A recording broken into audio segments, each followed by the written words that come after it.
What's interesting about Xbox Game Pass is there are so many games that Xbox now has from their first party that they can release these and spread them out to have just continuous games coming out and keep the hype of the service going.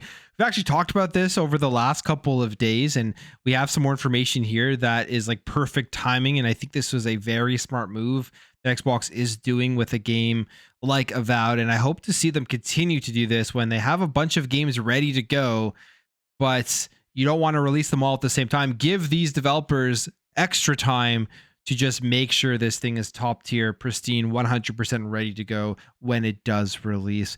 So when it comes to Avowed, we know it did get delayed. You could say it like in air quotes, I guess, but it did get delayed until to February, and they were hoping to get it out of the busy release time frame that it was previously in, which I don't know how well this is actually going to work because February is also extremely busy with some of the biggest games releasing. You think about Monster Hunter coming out, you have Assassin's Creed coming out, you're going to have Avowed in there, and there's more games as well. So we'll see how well it does when it's mixed in there. But for a Game Pass subscriber, none of that really matters. It's still going into Game Pass day one, so you're going to be checking out and playing it if you're interested in it.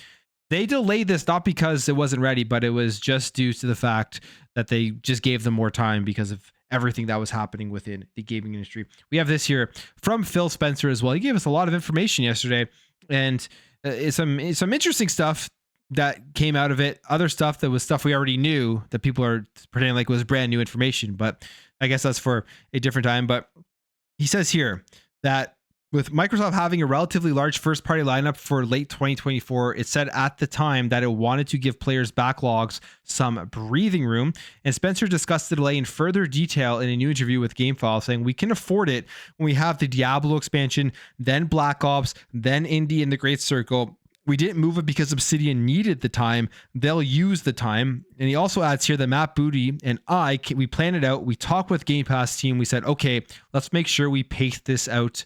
Let's make sure we pace this out a little better. And that is very, very good to hear because there's always that debate that people, I think, were having when they started seeing all of these acquisitions come up and just how many games that they could be releasing all at the same time. Was, do you just want to have it all in there all at the same time and have your picking of which games you want to play, or just have them there so that when you're done whatever you're playing, you don't have to wait any longer for the next game? Or it was a smart thing to do, which I think is a smart thing to do, space these games out with the amount of first party games they have. Expansions count as well. I mean, Diablo 4 expansion, that counts. Like all of those games coming out at the same time, it would make no sense to put Avowed in the same time frame as those.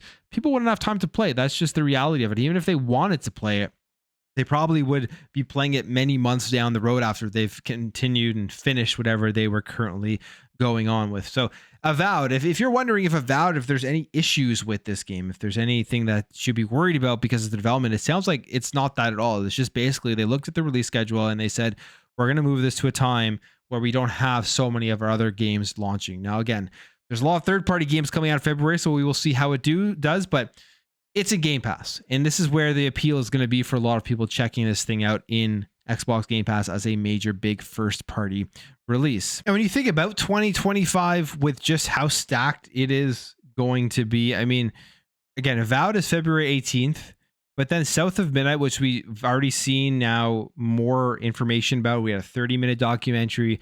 You can pretty much guess at this point that game is going to be ready to go in 2025. I know they've announced it for 2025, but obviously delays can happen. But that game is looking like it is far closer to being finished than maybe some people thought. Doom: The Dark Ages to be announced, the release date for 2025. So that's going to be a massive game, probably one of the biggest games of the entire year across the board with how big of a franchise Doom is. And then you have Fable, which is, I think, the biggest question mark here. Will it make 2025 release?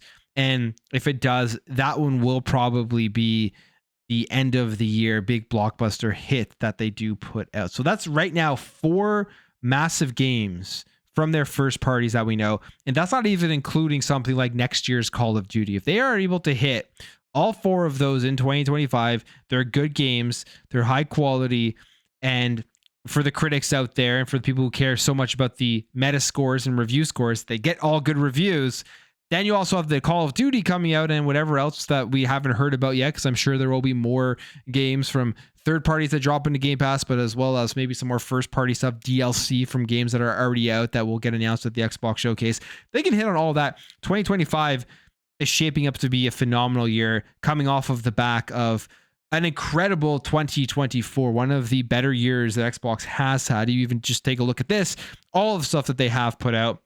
World of Warcraft, Age of Mythology, Retold, Ara History Untold, Diablo 4, Vessel of Hatred, Call of Duty Black Ops 6, Flight Simulator coming November 19th, Indiana Jones, Starfield Shattered Space expansion. You also have games like Stalker 2 that is also dropping into Game Pass, which I think Phil Spencer said he thinks it could be a Game of the Year candidate. I mean, he's obviously going to support it because they are really funding that game, but all the previews we've also heard for Stalker 2 have been very positive. So it's insane. I know people like to come on this channel and think that I'm just shilling for Xbox, but I'm genuinely excited about their first party lineup and games that are going to be releasing over the next while. And I do really believe now with the ability to delay a game when it's ready and put it into a different time of the year because they just have so much content, which is what they did with Avowed.